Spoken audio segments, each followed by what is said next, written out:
Welcome to Ruins and Haunting Heritage.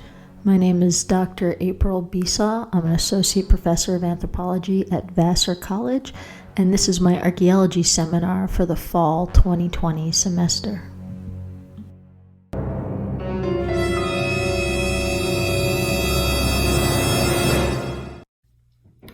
So I'm super excited about the reading that we're going to cover in this video.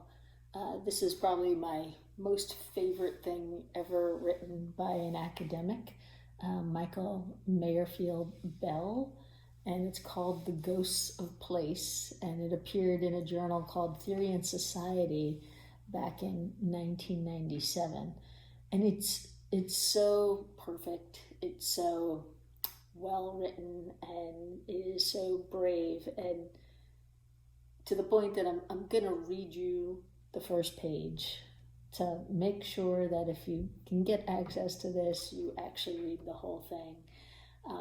But it's just so well said that it's hard to come up with a better way to say it. So here we go. We moderns, despite our mechanistic and rationalistic ethos, live in landscapes filled with ghosts. The scenes we pass through each day are inhabited, possessed by spirits we cannot see, but whose presence we nevertheless experience. What I am describing is not some lamentable lapse of the scientific mentality of our age, some last remnant of superstition that we need to root out of fallible minds.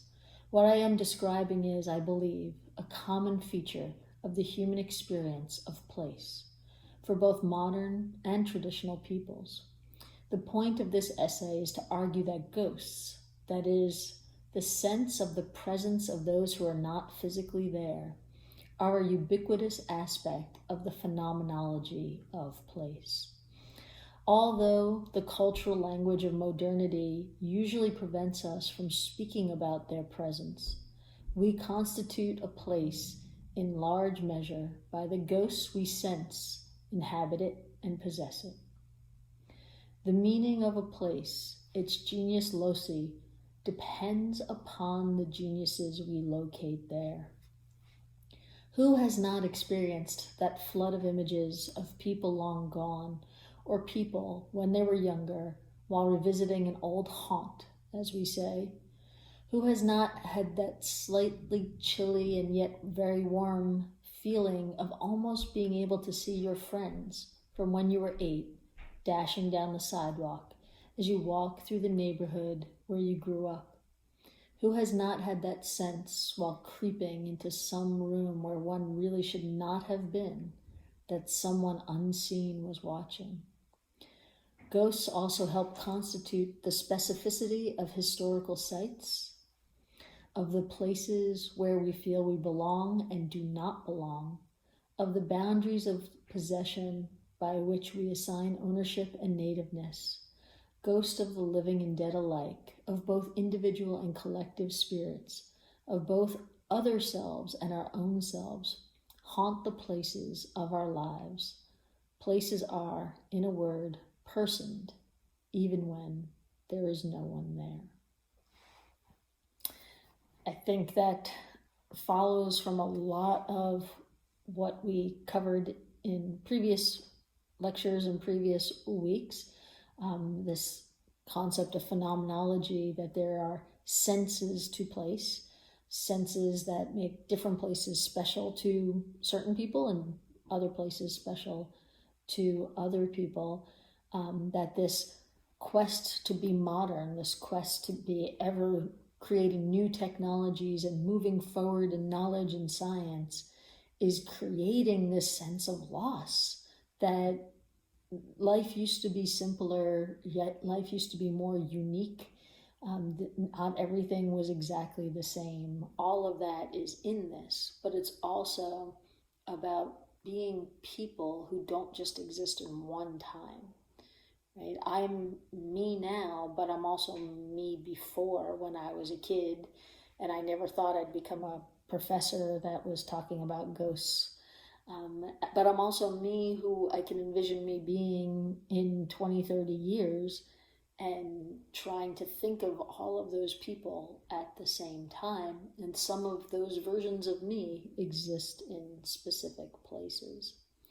So I hope that convinced you that you should really grab onto this reading and see what's in it and see what you could get out of it for your own understanding of who ghosts are and where they reside.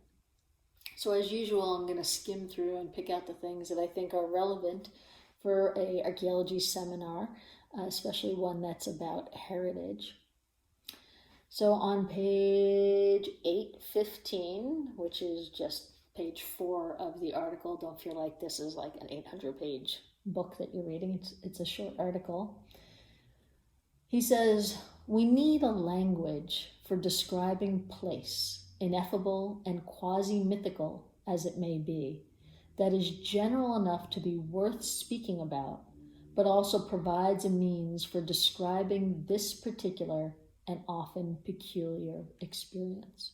So this brings in Yu-Fu Tuan's senses of space and place, and this idea that there's mythical space around all of us, that space that we don't really know about, or that space where in here the ghosts lie in our mythical space. This brings us back to the taxonomy of ghosts and haunted places that we started the course with, that he says we need a language for describing this, right? So all of these concepts come back together to help us form this understanding of that we really can investigate, figure out, and understand why ghosts are such a big part of our culture and our history. So here Michael says, "I want to offer the language of ghosts, of place, as such a concept in between, this liminality that we've been talking about. Ghosts are," he argues, "ubiquitous in the places in which we live, and they give a life to those places. Ghosts are much of what makes a space, a place." So previously we said that places are spaces that people have told stories about that have meaning to you. And here Michael is saying that those are the ghosts, those stories that you tell about places, those are the ghosts. So the taxonomy of ghosts that Roger Clark uses in his book isn't really the same taxonomy of ghosts that Michael Bell is using here. He says on the bottom of page 815, "We often use the word ghosts to refer to the scary spirits of the unsettled dead, to disturb souls who came to a bad and frequently unjust end, and who haunt our anxious memories. I," Michael here, "use the term in a broader sense of a felt presence, an anima, a geist, or genius that possesses and gives a sense of social aliveness to a place." So he uses the example throughout, this very common American thing to put on a historic site, a sign that says George Washington slept here. And somebody did research and tabulated all of those signs and said George Washington didn't live long enough to have slept in all of these places. Maybe he took a lot of naps. But the point of that is that you're supposed to be able to feel George Washington's spirit when you go there, right? So one of the Ghost Adventures episodes that I advocated you guys watching is the Jumel Mansion, which is one of those places where George Washington slept, right? And how long did he stay there? He used it for a headquarters. That's a very common thing in New York's Hudson Valley. Every place was George Washington's headquarters, which makes it that no place was George Washington's headquarters. It's to give you this feeling of a presence, that there is some sort of importance there that you wouldn't have if George Washington hadn't slept there. So he says on the next page that ghosts are never dead, because although they may be of the dead, they are as well of the living. We talked about this previously when it comes to the mystique of Egyptian mummies, that they are both dead and alive at the same time, So here Michael is saying that's what ghosts are. Ghosts are dead and alive at the same time. But he takes it a step further and says they are nevertheless a familiar and homey part of our lives. That you want to go to a bed and breakfast where George Washington slept because it gives it more of this homey feel. You might want to live in a place that is haunted, at least with the good sorts of ghosts, not necessarily the evil demonic sorts of ghosts. He goes on to say that he has been drawn to ghosts of place as a way to describe the central aspect of the social experience of the physical world, the phenomenology of environment. So that's how he understands phenomenology, that phenomenology is ghosts. So going back to Harris and Chippola's archaeology text that explained how archaeologists use phenomenology and include phenomenology in their research, well, therefore it makes total sense that archaeologists use ghosts in their research. Speaking of archaeology and speaking of the past, still on page 816, he says, the ghosts of place are not only ghosts of the past, they can as well be of the present and even of the future. The ghosts of place are always presences, as such appear to us as spirits of temporal transcendence, of connection between past and future. To me, that's what archaeology is. Archaeology is connecting the past to the future in the present time. We see the things that persist from the past. We look at them in the present, ask what they have to say about the present condition, and use it to critique where we're going and build a different future. So here, ghosts are atemporal. They are outside of time. So therefore, why would we insist that a ghost had to be an individual from the past? A ghost can be, think of the now old movies, Back to the Future, where they move through time and therefore are ghostly presences because they're not where they belong, but they're still influencing these other times. On page 817, he talks about the philosopher Walter Benjamin. Walter Benjamin called it the aura of the original that we accord to works of art touched by the artist's own hand, as opposed to the lifelessness of the same work mechanically reproduced. So that objects, remember the haunted objects was a typology or taxonomy in Roger Clark's Taxonomy of Ghosts. Well, here, Walter Benjamin is saying that it's because this essence is in them that is also in places, that makes us think of the people who created them, the people who touched them, the people who held them. And this harkens back to one reason that a lot of people are obsessed with finding archaeological things on their own property, even though they're not going to do research, even though they might be destroying the context of the site by digging things up. A lot of people who dig want to connect to an object that is an object from the past. So are they really essentially seeking that ghostly connection, that out of time, out of body experience?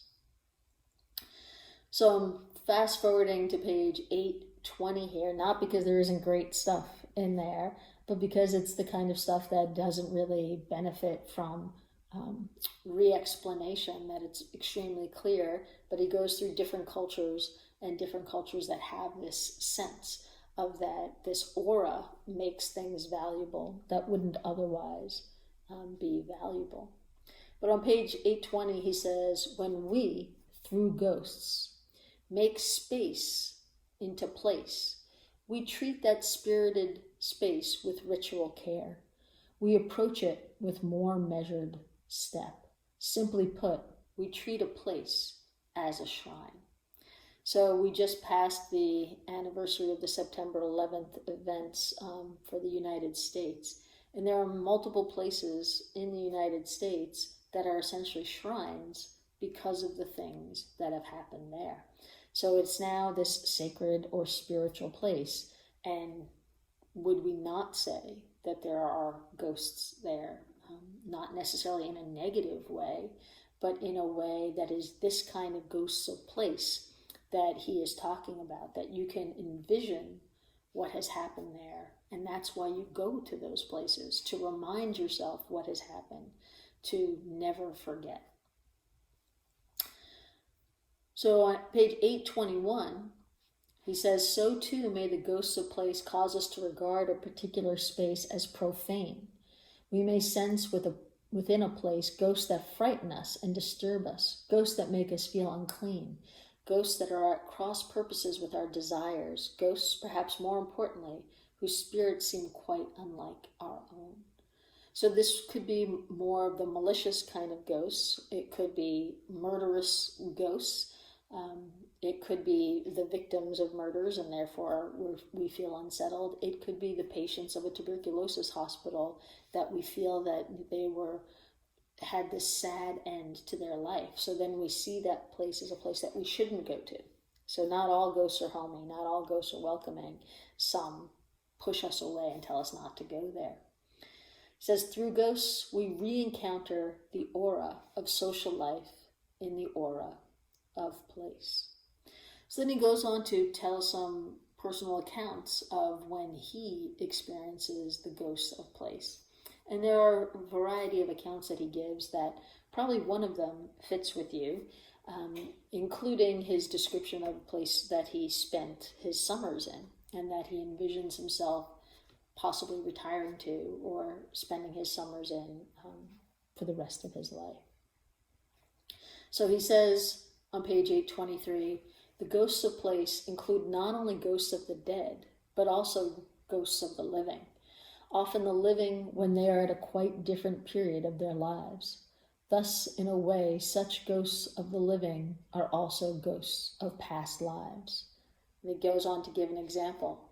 I can see myself, my own ghost as a child, running, fishing, swimming, and lying in the hammock too. The ghosts we sense in places, in other words, may also include our own ghost, the ghost or ghosts of our own past lives. The ghosts of place may also include the ghosts of present and future. I can see my own self as an old man sitting on that same front porch where my grandfather and grandmother once sat.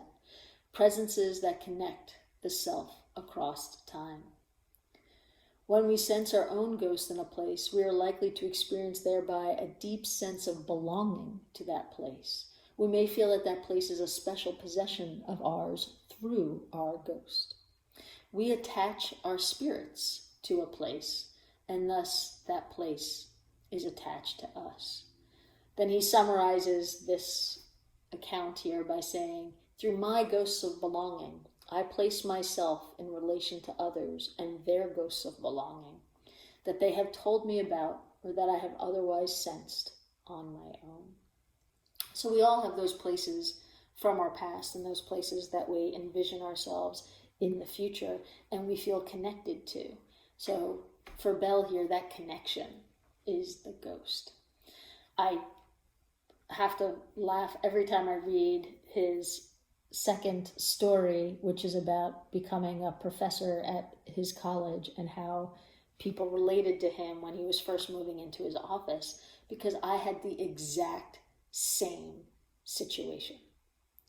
So on page 825, he says, the building where I work is about 100 years old, one of the oldest on my campus, and it is filled with ghosts. When I first arrived here, people delighted in telling me stories of who had which office at various times. Not surprisingly, I heard the most about those who had previously been in my own office. 2 of the previous occupants came by and made a special point of telling me about how they had arranged the room when it was theirs and the changes they had made that one can still see, such as the hanging of a blackboard or the building of bookshelves that run quite a way up toward the 13-foot-high ceiling. But why should they bother to tell me such things? Why should they care enough about such matters to inform me of them?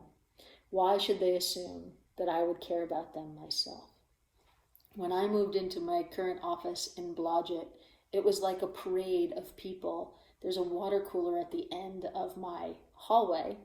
So people from other departments would come to go to the water cooler, and when they would see the door open and look in and see me there, even if they had no idea who I was, they would stop and say, you know who used to have this office? And then they would say they had this over there and that over there and that over there.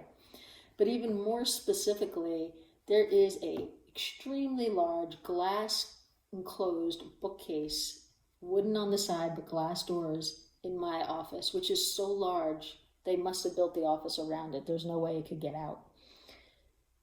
And on the side by the door is a ratty old piece of paper that's disintegrating, that handwritten Chinese characters on that sign. And people come by and say, I remember the professor, that was their piece of paper, and so spoke Chinese, and I don't know what it says. And then somebody else would come by and say what they thought it said. So I had a student who was my research assistant for a while who spoke Chinese, and she looked at it and she's like, why is this here? And I said, everybody says to me, please don't ever take this piece of paper off of this bookcase because it reminds me of this person whose name I don't even remember. I never met them. And I said to her, do you know what it says? And she said, yeah, it's pretty much his organization system for his books, what's on what's shelf. So to these people who can't read this note written in Chinese, it is some sacred reminder. It is essentially the ghost of their former colleague. But in reality, it's just a little book organization list that shouldn't be so sacred. So the thing that makes it so sacred, that people are constantly commenting on it, is that it's basically haunted. So he makes sense of his own experience, the similar experience, by saying, I was being told about the ghosts in my office. I was being told by others that they still felt a sentimental attachment to that room, that they still possessed it and it possessed them to some degree. Then he goes on to talk about something that I think is something that we all do that we don't think about. So on top of page 826, he says, the ghosts are fading, at least for me, because I have engaged in a number of rituals of exorcism. So he doesn't mean that he called in a priest, but just like we read about archaeology as exorcism, he says, I've cleaned the office on several occasions. I've thrown out things that were left behind by predecessors, and I've moved things around to my own personal preferences. So therefore, he says he was replacing those ghosts with his own ghost. And now, when people go past his office that he no longer works in, people probably tell stories about him. So these changes then were more than an act of exorcism. They were a means for me to imbue my office with a new ghost, my own. So this can be extended into all of those obsessive HGTV shows where people buy a house and they want a house that has everything new in it. And then they immediately gut the house to put exactly what they want in it. Why do we do that? Is it obsessive consumerism from supermodernity? Or is it that you can't feel like it's your place if you could still envision the other people who lived there living there, right? You're exercising the ghosts by cleaning obsessively when you first move into a place, by painting, by pulling up the carpet. You're making it yours with your ghosts instead of having the other people's ghosts still lingering there. So wrapping up, he brings us back to this theme of heritage. He says, the Tower of London, like many large historic sites, has a large staff of costume guides in period dress. The visitors know that the costume guides are not ghosts, of course, but their presence assists in the mental construction of the apparitions of place. So when you see these characters, these present-day people paid, are they actors? Are they interpreters? Who ever knows? I personally don't like those sorts of recreations. But are they there so that we don't have to use our own imagination, or we don't have to conjure up the ghosts for ourselves? Are we basically being lazy, and the heritage site is giving us the ghosts to see by paying these costumed actors? So he talks about heritage in general, that lately, and going back to when he wrote this article in 1997, Lately, it's been a proliferation in the heritage industry to speak of ghosts, to have reenactments, to have these sorts of ghost hunts and things. He says, why were we and so many others looking for these spirits? And he says, well, maybe it's to resist the loss of sentimental and social connections to places, and thus ultimately to ourselves and our lives. So this goes directly back to the After Modernity book about how people are in this hyper-consumption, and therefore nothing is unique, so therefore there is this sense of loss, there is this sense of sentimentality. On page 831, he says, ghosts have good reason to haunt the specific places they do. These reasons derive ultimately from the character of our social experiences as mediated by the landscape upon which that experience unfolds.